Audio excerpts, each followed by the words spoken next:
Good evening, friends, and a warm welcome to Season 3.0 4D. 4D stands for Detailed Discussion and Dialogue in Diabetes, in Indian Diabetes. Now, why do we need to continue this? A detailed discussion, a detailed dialogue? Does it continue forever? And the answer is yes, it does. As long as there is diabetes, we will keep on discussing about it. As long as there is diabetes, we will keep on having a duologue about it. And this discussion and dialogue doesn't have to be just skin deep, it is actually detailed. Because the more we learn about diabetes, the more we understand that we do not know. But then let's get some experts on board and let's learn from them how they are managing diabetes in their own way.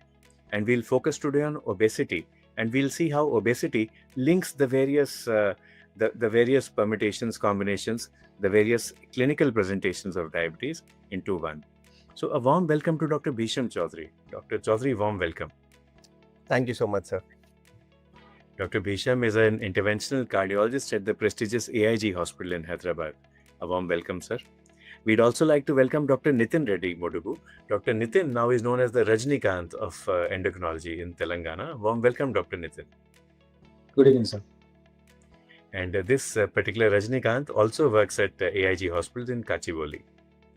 And last but not least, a warm welcome to Dr. Rekha Paladugu. Madam is a nephrologist trained in the USA with extensive experience. Madam also works at the same hospital, AIG hospitals. Warm welcome, ma'am. Thank you, sir. So, three heavyweight experts with us. Feel free to ask your questions. Feel free to shoot out to them, criticize, comment in a nice way, and query as well. But our topic for today is obesity, and let's see if this is actually a heavyweight problem or not. So, Dr. Chaudhary, in your OPD, do you feel that the average weight, so in India, for example, from Hyderabad only, from NIN, National Institute of Nutrition, we have something called the Indian reference man and the Indian reference woman. So, do you feel that the reference weight in your clinic has increased over the past decade or so? Yeah, it's drastically, in fact, I should say. So, because of the, the change in, lifestyle and, a lot of online platforms coming up. So, accessibility to a lot of online food platforms, if you ask me, there's a lot of drift in lifestyle, and you see the waist circumference, obesity levels have been quite up recently in the last 5 to 10 years, if you ask me. Yeah. Thanks. And Dr. Nitin, how about the endocrine OPD? Is obesity becoming a presenting feature now? So people coming specifically and asking about weight loss? Yes, sir, certainly. So all these days, the available molecules for the weight loss were very limited. And even though there were any options, they carry some amount of concerns along with them, especially in the form of the greasy stools with the orlistat, or the riboside also used to have some serious gastric concerns. And of course, that's not a specific weight loss molecule. It's a medicine which was meant to be treated for the diabetes. But now, with the onset of dual agonist, the GLP and GIP1 receptor agonist, so the awareness is pretty high, and people themselves seek their advice, and they walk into the OPD for the Monjaro or tirzepatide prescriptions. So yes, sir, we see a lot of people coming with a good awareness of the dual agonist tirzepatide, and they really want to give a shot, take themselves the shot of tirzepatide. So like Dr. Chaudhary and Dr. Reddy share, obesity is becoming more common in the clinic, in the cardiology clinic, in the endocrinology, and of course the internal medicine clinic as well. Dr. Rekha, I trained in nephrology many years ago, 3 decades ago, before doing my DM. And that time, all our patients in nephro, they used to be so skinny, so frail. We could not even conceive a CKD patient with normal body weight. What to talk of somebody with overweight or obesity? I mean, that was out of conception. So now, is it true that in the CKD OPD as well, in the OPD, and also perhaps in the dialysis room, you have people who are overweight, who are obese, and who are living their lives happily ever after with CKD? Yes, sir, definitely. As you mentioned, so we are seeing more and more obese CKD. So it comes with the package. I think the diabetes, high blood pressure, and metabolic syndrome, it's a combination of everything. So, and we are seeing more and more CKD in obesity, along with obesity. So it's really alarming. I think it's time that we focus a lot on how to manage this obesity so that the CKD progression can also be delayed.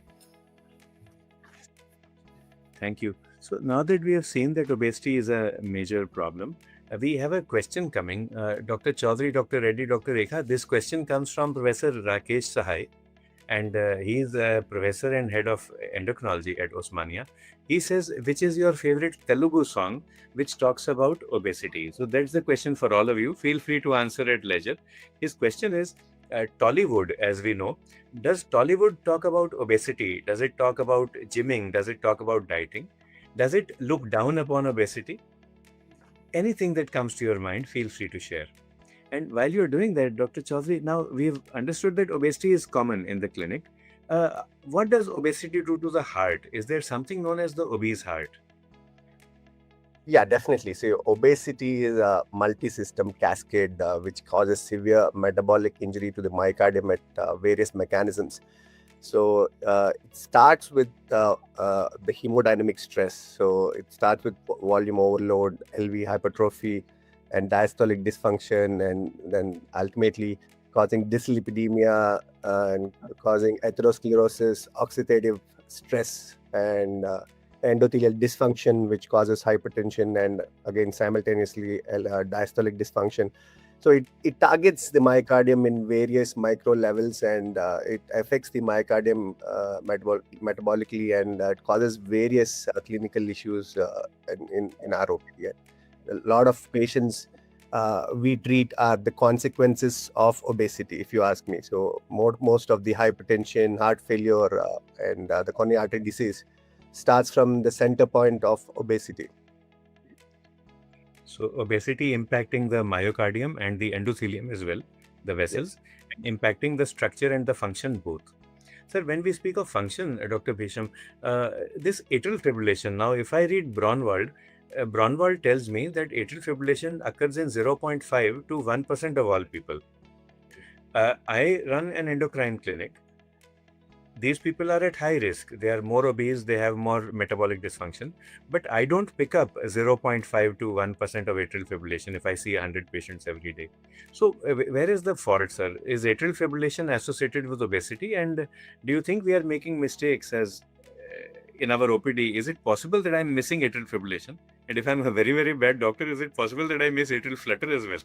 I don't know. We are seeing it pretty common, Dr. Sanjay Kalra sir. So because if you ask me, a lot of obesity causing severe sleep apneas, which leads to cardiac fibrosis and ventricular remodeling, and they ultimately land up in atrial fibrillation. A lot of OSA patients come with new onset atrial fibrillations, and all my obese patients definitely go to the endocrinology clinic. I make sure I counsel them and I tell them this is what is your main problem, and this is the sequence and consequence of the issue of obesity.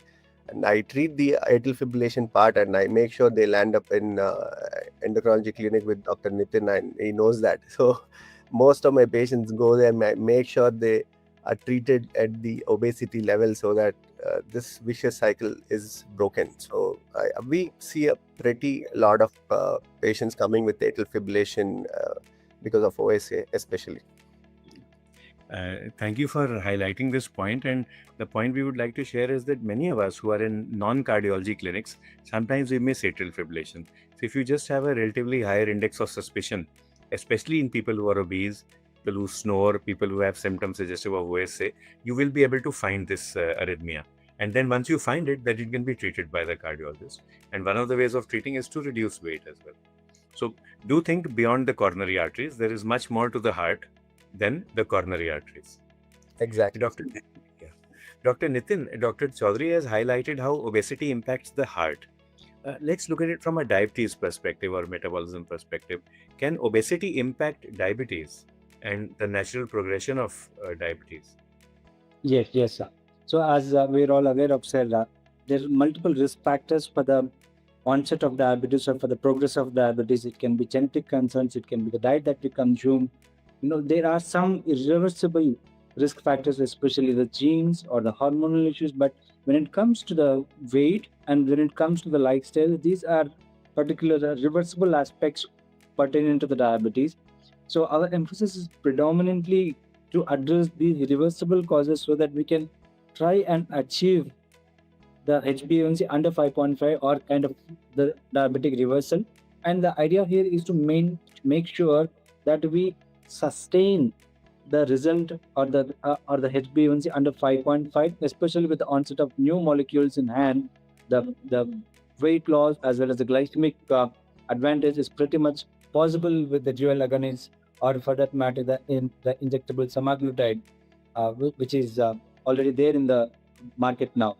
Yes, this obesity, as this is the root cause for predominantly other causes, for example, maybe PCOS or NHLD. So the emphasis is on obesity, sir, right now in the endocrine group. And we use the word common soil hypothesis, which was coined around 3.5 decades ago, to explain that the common soil is insulin resistance. It is insulin resistance which will lead to increased levels of insulin, which is an anabolic hormone. So as long as it is anabolic, it's fine. But here in this dysmetabolic milieu, it becomes maladaptively anabolic. So you end up with too much of anabolism, and that leads to too much of obesity or weight deposition. So that's the common soil. Dr. Rekha, madam, now Dr. Bisham has described the obese heart failure, structural, functional, electrophysiological abnormalities. Dr. Nitin has described how obesity impacts diabetes. Can obesity cause kidney disease? Can it cause a glomerulopathy? Yes, sir, definitely. So obesity can cause glomerular hyperfiltration. That is the first thing that happens in the kidney. So, and there is increase in the oxidative stress, endothelial dysfunction, which causes microvascular inflammation and dysfunction. And also there is increased tubulointerstitial fibrosis. So all these cytokine release will be high, interleukin 6, TNF alpha inhibitors, all the inflammatory markers will be high in people with obesity. So that I think it's the same mechanism. The pathophysiology is the same, which affects every organ, because obesity is basically it doesn't affect like a single organ. I think it's the same problem which affects the heart, the liver, and the kidneys. So over a period of time, this hyperfiltration injury will cause CKD, and then obese people, we notice that there is faster decline in renal function compared to non-obese, and also there is the degree of proteinuria will be much more in these people compared to non-obese people. So the ways you can decrease, the first step that you notice is basically even the glomerulomegaly you notice. So in biopsy samples also, you notice that the glomeruli are enlarged in obesity.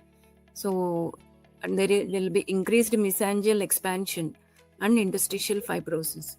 So this can be, early stages can be reversed by at least a significant, more than at least 10% of weight loss is required in these people in the early stages to reverse or at least stop the further worsening of the kidney parameters. So we actually have now our colleagues in ultrasonology picking up fatty kidney for us, the same way that they pick up fatty liver. And our colleagues who do echocardiography, like Dr. Chaudhary, they will also tell us that more and more frequently they encounter fatty pericardium, fatty epicardium, so they can see the fat. And of course, we do have fatty pancreas, which we encounter in endocrinology. In fact, our colleagues who go into imaging, they now are able to find adipose tissue intramuscular, IMAT, intermuscular adipose tissue. And it seems that our cardiology colleagues can also find fat in the endothelium. So you can find fatty endothelium as well. You can see the deposits. These are different from the cholesterol plaques.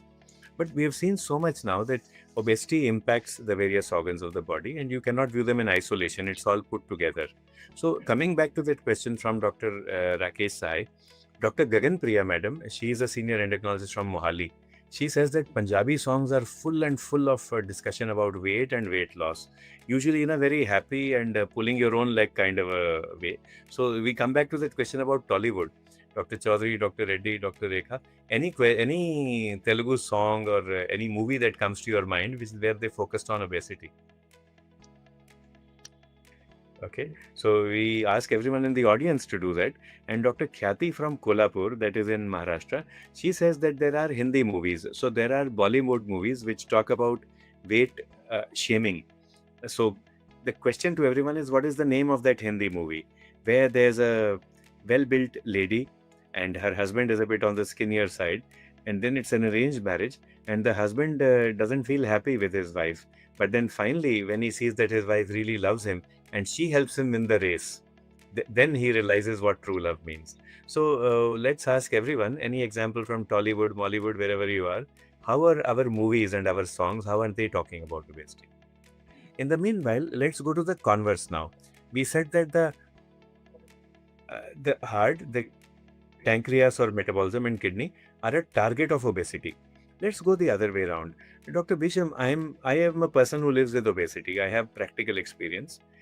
Supposing I have heart disease, different types of heart disease, how will that impact my ability to take care of my weight? Can heart disease act as a barrier, or can it act as a facilitator to help me manage my weight? Yeah, so a lot of heart failure patients, so their overall quality of life and their these things can be affected because of heart failure. So the ability for weight loss and the walking and their overall this thing is affected because of the heart failure symptoms. So these are the patients where physical activity can precipitate their symptoms sometimes. So this is the subset where I make sure that the pharmacological metabolic reset, so that's what I call. So the newer drugs like the SGL2 and the GLP-1 agonists, which play a vital role in weight loss. So any patients who are not physically active, not able to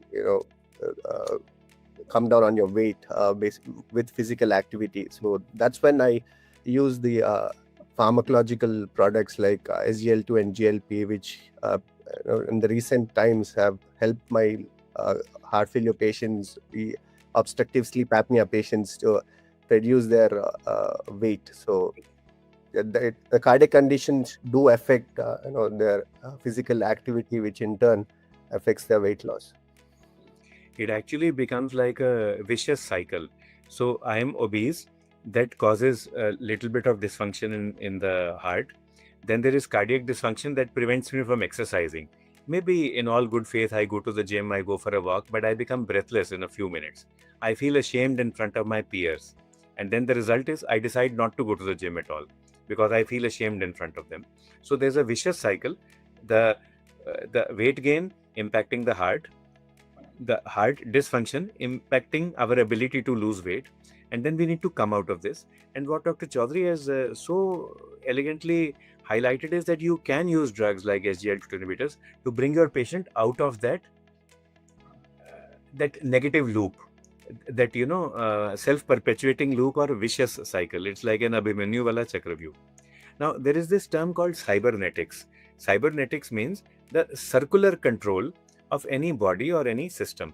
So like you have artificial intelligence, you feed the artificial intelligence, that is the input. You get output from AI. That output itself becomes an input. So it improves the quality of AI. So you have cybernetics, and here we are calling it barocybernetics.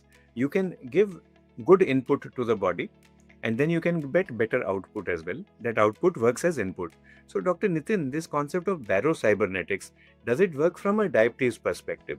Which means that you can create a virtuous cycle. So will it work this way? I have a patient with poorly controlled diabetes and overweight obesity. I give him SGLT2 inhibitor. He reduces a few kg.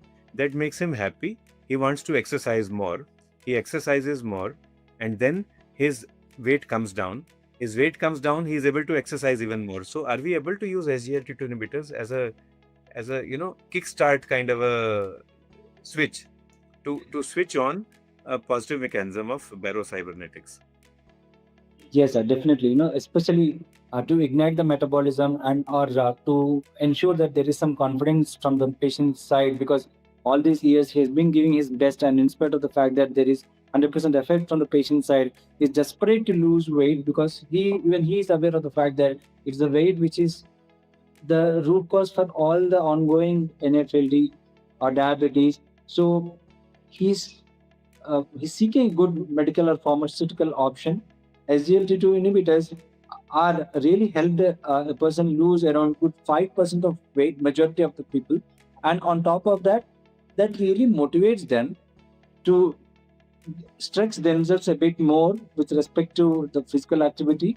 And with the newer medicines available in the industry as of now, the GLP-1 and the GLP agonists are working a way more than what SGLT2 group of drugs helped for the diabetes people. And now the concept of even metabolic reversal or whatever condition has been there, that in terms of dysglycemia or dyslipidemia or MFLD, there is a good option now. But having said that, it should always be a synergistic pharmacological plus lifestyle intervention, which will eventually help them.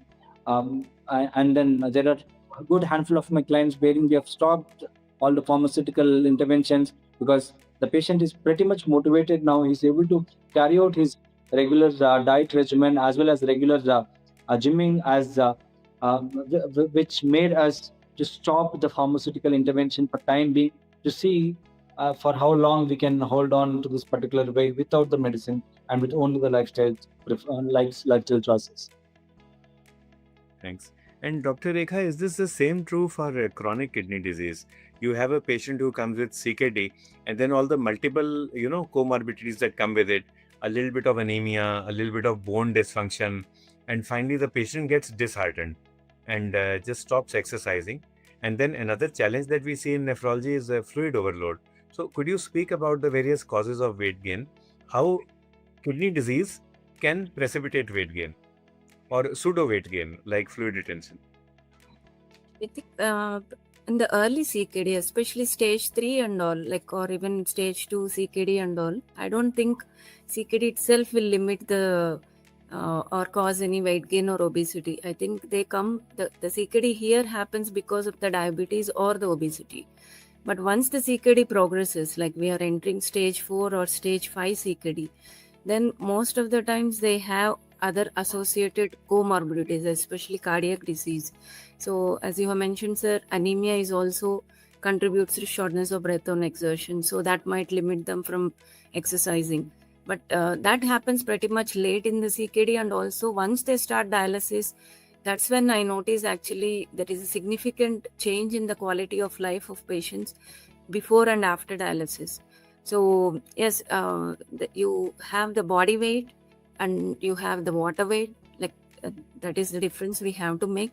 So when the water weight is there, that contributes to shortness of breath. And once we use diuretics and if they are on dialysis, try ultrafiltration to get the fluid out, then they might feel better.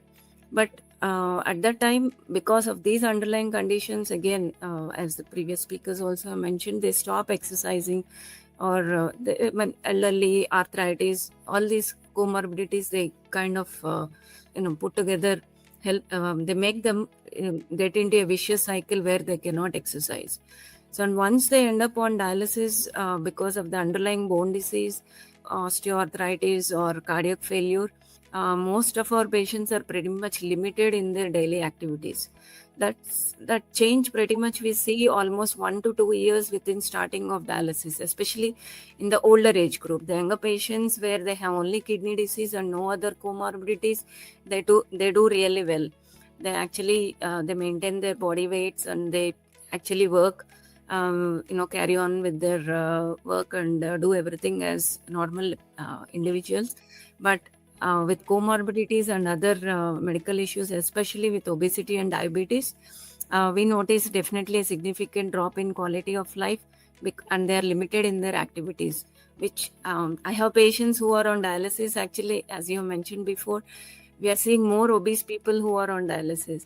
So I have one patient who started dialysis with me 2 years ago, and she was 80 kilos back then, and now she is almost 100 kilos. So because she feels like, the reason I keep asking is she feels tired after dialysis. So she keeps on eating. So she feels she's tired and she has to eat more to keep herself better. But that's not helping her. Actually, she's actually putting on more weight, and that's contributing to more breathlessness, more immobility. So we keep seeing these patients quite a lot these days. This is what we also see, and we see both things in nephrology. Sometimes you have a patient who is very sick, you send him or her to the nephrologist or maybe to the cardiologist if they have heart failure, and the patient comes back with 10 kg weight loss because it was all excess fluid.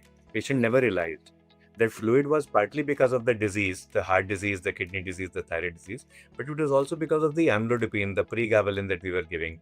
It was because of excessive salt. Now, let's ask a question to this. Wherever you are in the country, what do you think? What is your perception about salt intake in your state? Do you feel that you are normal as per Indian norms? Do you feel that you eat more salt than the rest of India? Or do you feel that you are a low salt consuming state? Let's ask everyone this question. So, two common causes of fluid overload in our OPD here in North India. One is excessive salt and gunpowder. Dr. Nitin, do you like gunpowder? That's a very nice Telangana kind of a pickle. Uh, uh, yes, sir, I used to, but these have cut down on the excessive salt in the gun. But yes. So, and Dr. Chaudhary, in the OPD, do you have to actively tell your patients not to take gunpowder if they have uncontrolled hypertension or they have fluid overload? Yeah, it's our duty to make sure that salt is under control in heart failure patients. So we make sure we educate all our heart failure patients in our heart failure clinics, make sure that the salt is restricted according to their condition. So we do actually. A comment coming from Sikkim is that Northeast India has the maximum intake of salt. That is why they have more stroke also as compared to the rest of the country. So salt intake is highest in North India. Dr. Rekha, would you agree with that or would you differ? Could you explain to everybody how gunpowder is made and how that can create, sometimes it can create havoc for acute kidney injury, for let us say hypertension. From a Dr. Chaudhary, Dr. Rekha, Dr. Nitin point of view, could you take charge of everyone? What is gunpowder, madam? And what? So this is for the entire India that we are asking. Some people don't know. Gunpowder is the red chili salt. Yeah. Okay. So, I mean, I think it has more spice along with the salt added to that. So, And ghee also, if I'm not mistaken. Yeah. okay. So it's a very concentrated, and that is what makes Telangana and Andhra food so tasty. But it has more of very concentrated salt and very concentrated ghee. So it will play havoc with your blood pressure, and it can cause fluid retention overnight if you eat lots of gunpowder. And it is tasty, so that also, people you kind of get addicted to it, isn't it? And you read more and more as you grow older. And so, Dr. Nitin, how are you able to stop it? So, could you share ideas with the rest of our viewers? Well, no, sir. The simple. I make sure that I inform my mom at home not to make it, because the moment I've realized that this is more, the cravings get more stronger, and the desire to eat more, and we don't stop with 2 or 3, which is this is something which oftenly use along in the breakfast along with idli dosa. So the moment we don't have that on the dining table, then that's fine. We end up with just a chutney. But this powder is too addictive, and then it's not good for the heart, for the health. Suddenly, this is making all of us so hungry, and now we all want to come to Hyderabad for cuisine. And suddenly, many of us realize that we always equated Hyderabad with biryani, as if there is nothing else in Hyderabadi cuisine. And same way, Dr. Chaudhary should excuse us. When we think of the heart, we think only of coronary arteries and nothing else. So similarly, in Hyderabadi cuisine, there is much more than biryani, and you must try the gunpowder once. But if your patient has high BP, fluid overload, CKD, then it's a good idea to tell them to stop. This also actually enhances obesity because, like Dr. Nitin said, if you have a pickle in front of you, if you have a spice, and that increases craving for food, you will end up eating more idli, more dosa, and that will also increase the weight gain. So many social angles also that we are seeing. But coming back to our topic is obesity and metabolic disease. So we have seen that obesity is linked with various disorders and dysfunctions. These disorders and dysfunctions in general perpetuate obesity because people feel tired. The patient that Dr. Rekha mentioned, either she has got defensive snacking if she has got diabetes, maybe she is taking a medicine which causes hypoglycemia. This used to be very common in the past. It is also possible that she has got some autonomic dysfunction. Her mindset or her mind style has changed for hunger. She is not able to understand the difference between homeostatic, hedonistic, and habitual hunger. So Dr. Nitin is one of our experts in obesity management across the country, along with one of his colleagues, Dr. Abhishek Katakwar, who is a bariatric surgeon. When they teach us about habitual hunger and homeostatic hunger. Hedonistic hunger and homeostatic hunger. But there is a third type of hunger which is habitual, which Dr. Nitin mentioned at his breakfast table.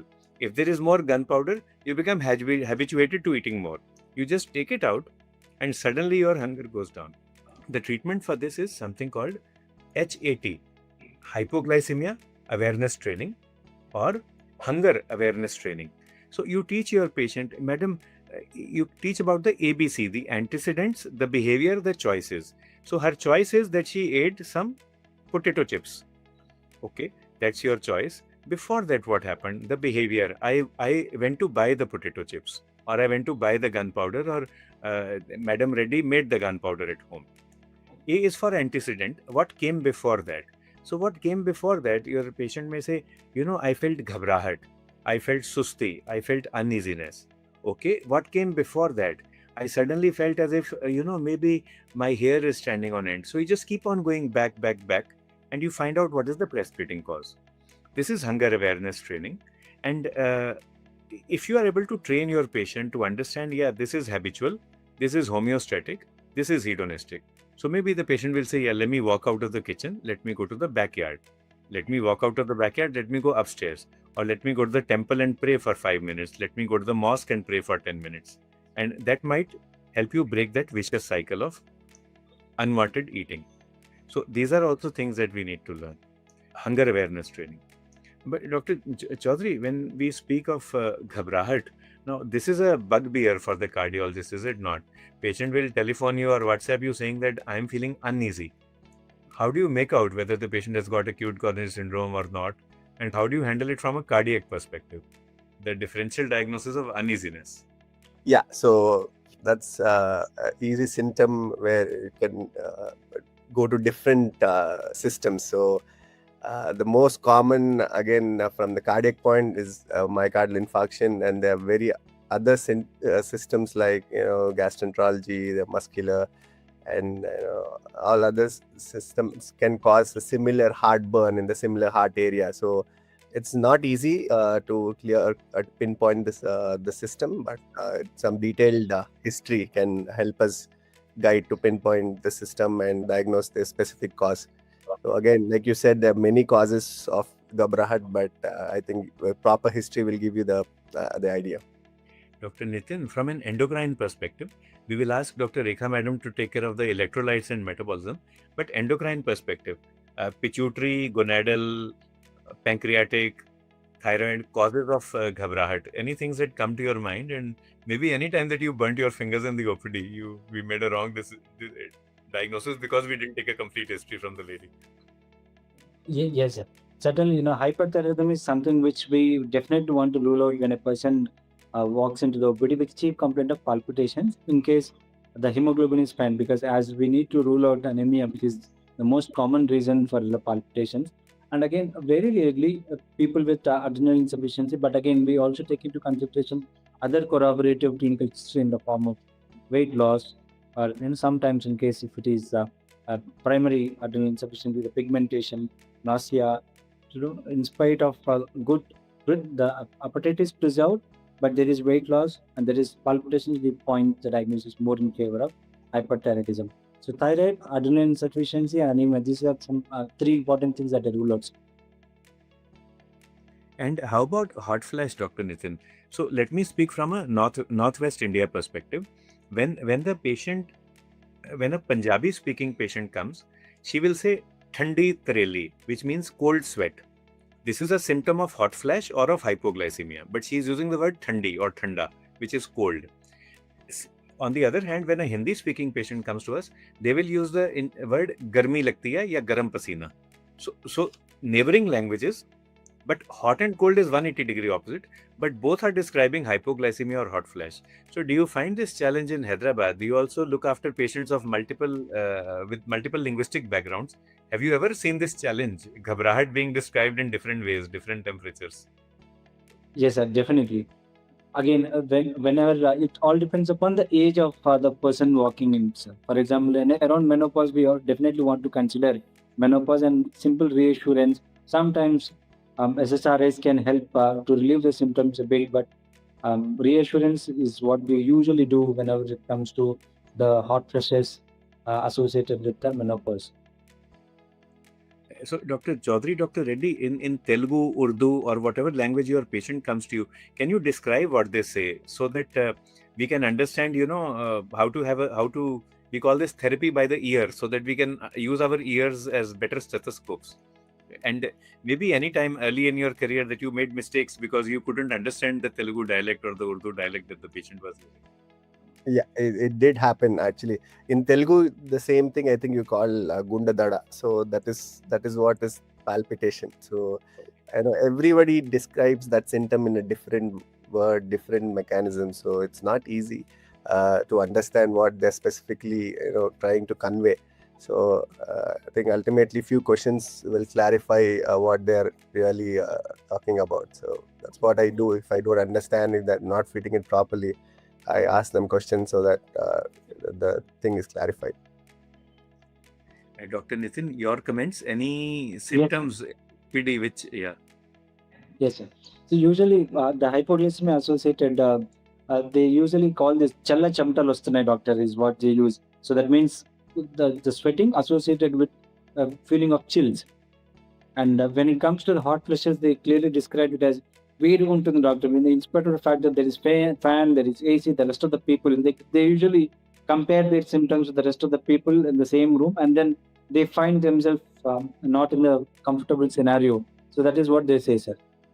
వేడిగా ఉంటుంది and నా చుట్టూ ఉన్న వాళ్ళు బాగానే ఉన్నారు, but I'm feeling more, I'm not comfortable. Okay. Dr. Rekha, madam, your patients, and of course, nephrology spans a much wider spectrum than cardio or endo. But man, these simple words, natrium, kalium, we are always so, we get so confused. Sometimes in your patients, your potassiums go up, sometimes they come down, sometimes the sodium goes up, comes down. So just some general ideas for us.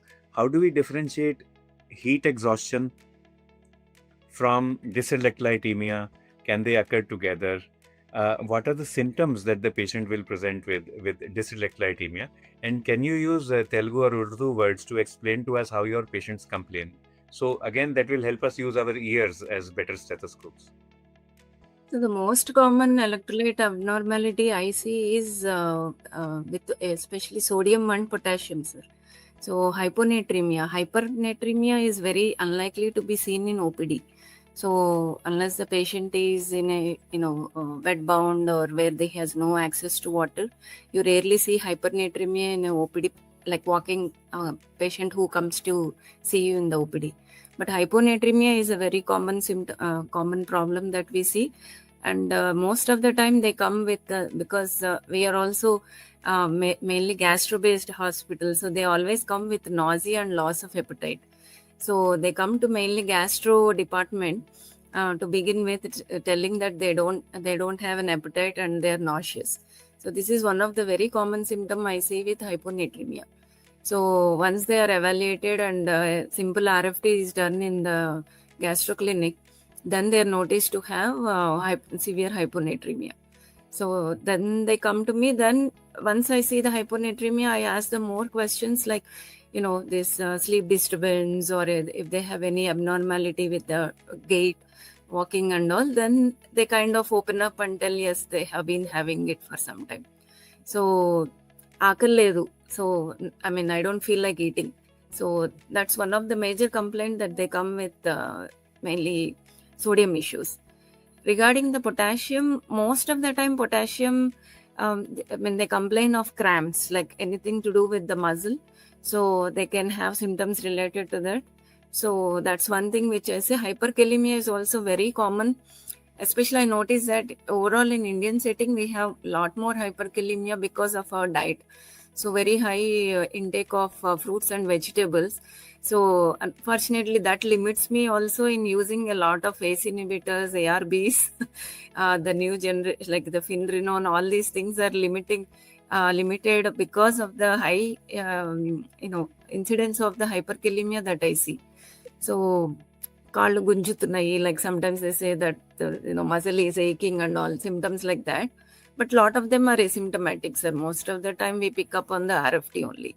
Again, cardiac arrhythmias or rhythm disturbance with the hyperkalemia is also not very common, but we see it. When we see severe hyperkalemia, we immediately get an ECG done or send them to the emergency for rapid correction.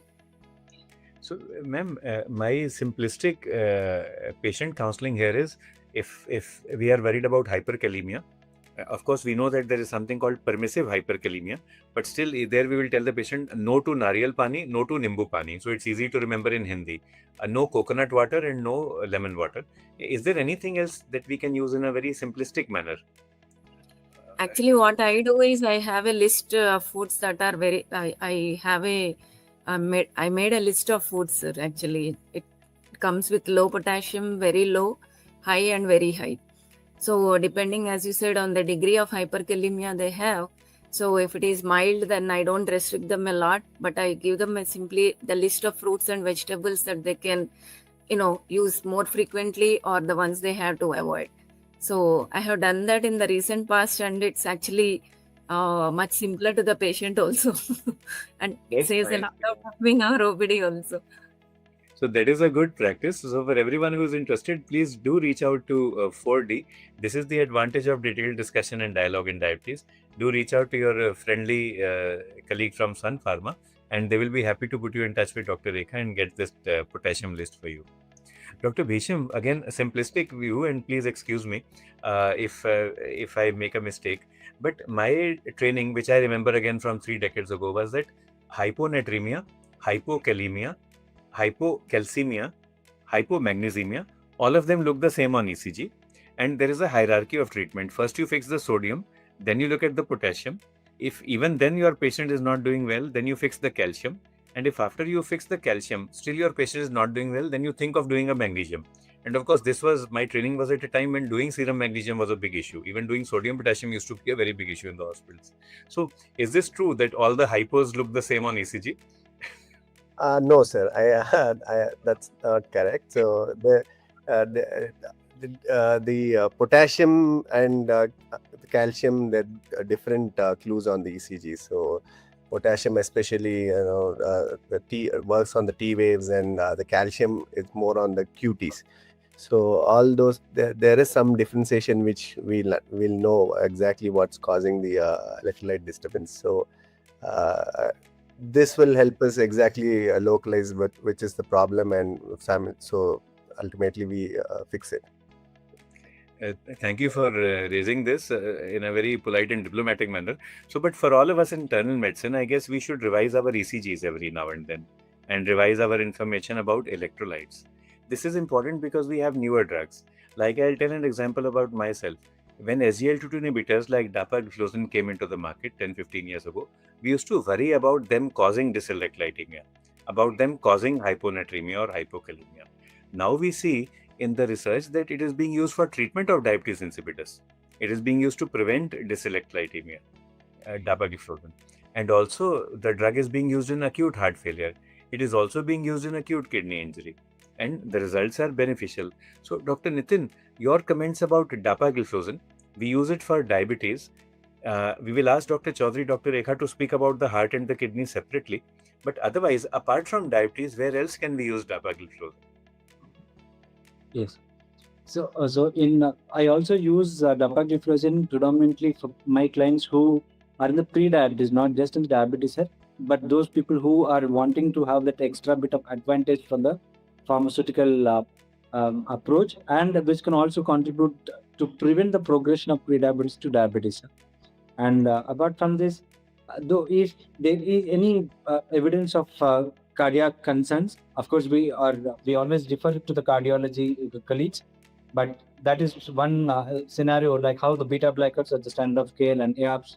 We also want to ensure that it's like a checklist. We want a DAPA to be there as part of the cardiac management per se, rather than just the glycemia point of view. And similarly, the renal advantage that this molecule has, and that's the reason why the EGA guidelines also comprehensively made a statement that whenever there is any evidence of diabetic kidney disease or associated cardiovascular disease, we should have to give an advantage of this molecule on top of the pre-existing standard of care that the patient is receiving for diabetes.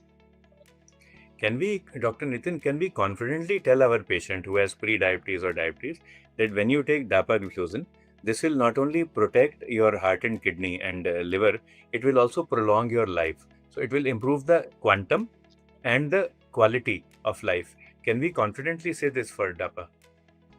Yes, sir. The primary prevention data that exists behind the dapagliflozin and the declatimid trial, yes, we can confidently say, sir. So that's important, and we say this confidently to our patient. This is helping improve quantum and quality. Then patient also listens. Dr. Rekha Madam, from a nephrology perspective, what are the indications for use of dapagliflozin?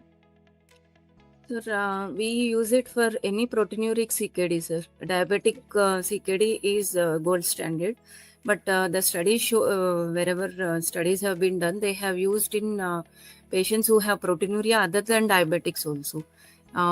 So it has also become standard of care for patients who have proteinuria because of IgA nephropathy. I have been using patients who have proteinuria because of lupus nephritis. So in these conditions, like initially we use ACEs and ARBs, and even if after that, if there is no control, definitely, any proteinuric CKD other than non-diabetes also, flozins can be used as part of the standard of care. And ma'am, a question. This is coming from Dr. Saurabh Sharma, who is a nephrologist at Safdarjung in New Delhi, and he has coined the terms that distress or depression is dialyzable. Like you said, your patients on dialysis, they improve.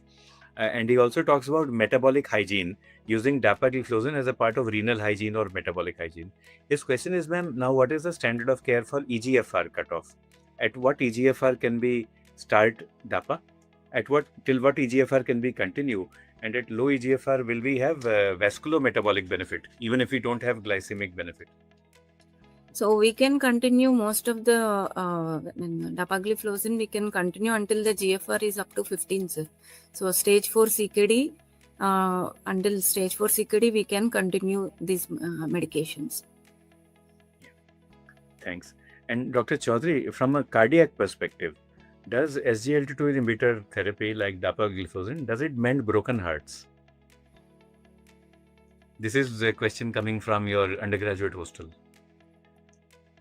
Yeah, so SGL2 inhibitors, I think, primarily developed for the diabetics, but I should say those are called as cardiometabolic these days. So they are cardiometabolic drugs. So because they have started acting at various micro levels for the heart point of view, at the fibrosis level, at the oxidative stress level, at the inflammatory level. So if you ask me, we are using these drugs in lot of heart failure patients with reduced LV dysfunction, reduced LV function, and preserved LV function.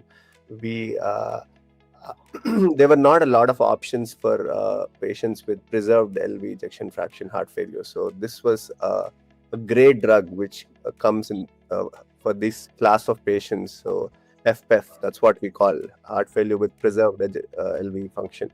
So these are the conditions where SGL2s played a drastic role, and the trials like the DAPA-HF, the EMPAREG, and all these trials have showed great cardiovascular CV death mortality decrease rates. So the MACE rates have come down after the sacubitril valsartan. The SGL2 has changed the heart failure therapy. Now it has come to class 1.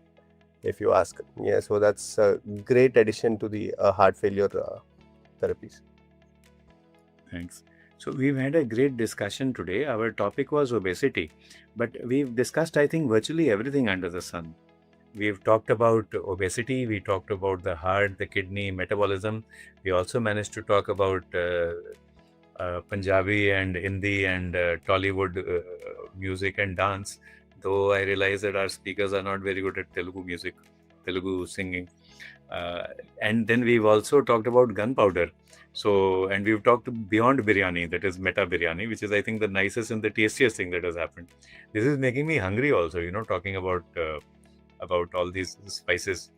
And my favorite food, Dr. Rekha, is the Hyderabadi biryani and the pesarattu.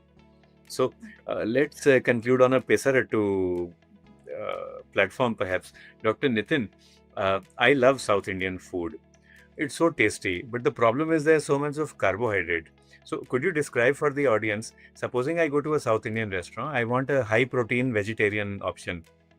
What are the options available for me? What can I ask the chef for? Yes, sir. So we have Minapappu is what we call it. That's a dal variety, and Minapappu gare. That's a dish, and it's rich in protein. And though it is it should be made in oil, but again, it has abundant amount of protein, and it hardly causes any spike pertaining to we see on the CGM for majority of our clients, and the majority of my clients also gave me the feedback about this is the best breakfast, which didn't even cause any spike in my CGM graphs in comparison to the routine idli, dosa, and all. So we keep learning a lot from our clients as well, sir, those guys who use the CGM. So this Minapap Gala is something which is suggestible when it comes to protein-based breakfast. That is an awesome idea. So we have an idea what we're going to eat tomorrow morning as well. Dr. Chaudhary, your comments. What is your favorite food? This is our last question, and it comes from Mrs. Chaudhary. Favorite, does it has to be related to good health or something like that? Or is it just full freedom? You can talk about favorite food, also favorite beverages.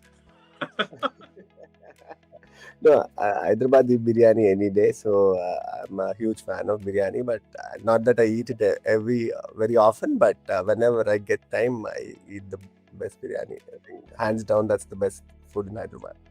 So, and a question for everyone in the audience: where do you think the best biryani in the world is made? Is it Hyderabad? Is it Mumbai? Is it Tehran? So, where is it from? That's a question for everyone. But we'll give the last word to Dr. Rekha, madam. Ma'am, we've had such a great hour with you, with Dr. Chaudhary, with Dr. Nitin. And like we said, we've discussed everything under the sun. So, ma'am, your comments on today. What was the best part about today's webinar? It was a wonderful webinar, sir. This is the first time I'm doing it, and I thoroughly enjoyed it. So, as you said, we have discussed everything under the sun. So, from medicine, from diet, everything has been covered. So, it has been a pleasure talking and even listening to your words. Some new insights or things I have learned today. We all learn from each other, and see, we've got this wonderful recipe for tomorrow as well from Dr. Nitin. So that is what I take home. I also take home the fact that we need to have this detailed discussion and dialogue as part of a team. And that is what we see from our speakers today. Dr. Bhisham, Dr. Nitin, Dr. Rekha, all working as one team, all working together for better health. We do have drugs now. We have dapagliflozin, we have the DPP4 inhibitors like sitagliptin. We can use these as part of metabolic hygiene. So when you're prescribing DAPA, do not tell your patient, or it's not a curative drug, you tell it is just part of hygiene, the same way that you would bathe every day, the same way that you would brush your teeth or perhaps shave. The same way, dapagliflozin is there to give metabolic hygiene, renal hygiene, cardiac hygiene, whatever words to use. And it also helps prevent those postprandial spikes. So if you use the right drugs along with the right lifestyle and the right food, obviously you will get better results. That is what I take home. I'd like to thank our speakers once again. Dr. Bhisham, thank you for a great discussion. Dr. Nitin, thank you for that wonderful recipe. And Dr. Rekha, thank you for that very pleasant conversation. To everyone who is with us, Thank you so much, sir. Thank you for being a great host. Thank you. To everyone with us, do tune in every Friday for our 4D. This is season 3.0 going on, and we look forward to having you with us. This is our journey together as traveling companions, as Humsafars. We will all move towards a healthier and a happier future for our country. Jai Hind. Thank you, sir.